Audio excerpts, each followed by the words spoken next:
This is Dennis Peacock with another edition of the Transforum. The great debate, the great values crisis, the log jams, the spark, the electricity, the convulsions that are challenging this nation and increasingly the nations of the world.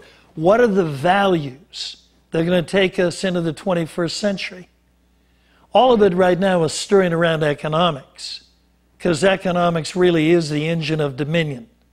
Economic systems take us beyond mere survival and mere provision to discretionary time.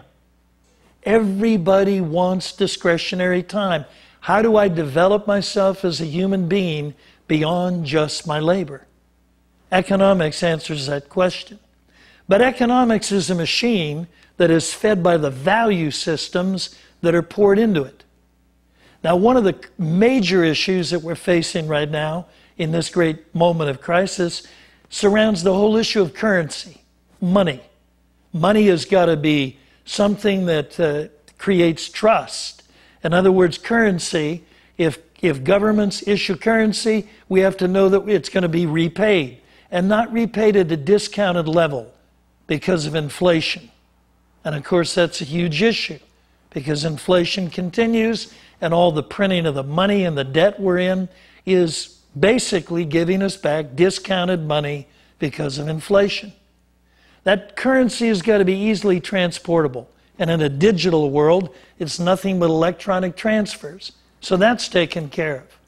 So what's the big issue around currency? It's the whole issue of leverage. I'm sure all of you are aware of what's called fractional reserve banking, where a bank does not have to hold all the money on reserve that it's received as deposits.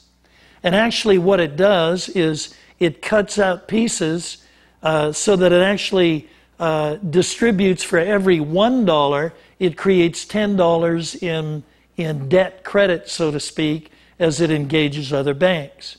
There's a marvelous DVD I recommend. If you want to get a hold of us, we'll tell you how to get it. It's called Money is Debt, and it explains the banking system and fractional reserve banking with great clarity. Now here's the challenge. The assumption is that not all the depositors are going to want all their money back at the same time. Hence, you can leverage, that is, you can use a portion of that money, and at this point, it's somewhere around 10 to 1 for further investments. You leverage investments. Now, the major bankers in the world met in Switzerland here recently, and they have raised the deposit level from 4% to 6%, which means that instead of having only $4 of the 100 that they've received, they're going to have $6 of the 100 that they've received as deposits. It's going to take billions of dollars to make that happen. In the great debate, part of what those of us who are biblical are going to be asserting is that relative to leverage on currency, it should be 1 to 7. Instead of 6% reserves, it should be at least 14. This is part of the great debate. How do we guarantee that leverage is not going to be misused? It certainly has up to this point in time. It's part of what got us in the crisis. This is the Transforum. Let's engage, let's study, and let's come out with arguments that make sense.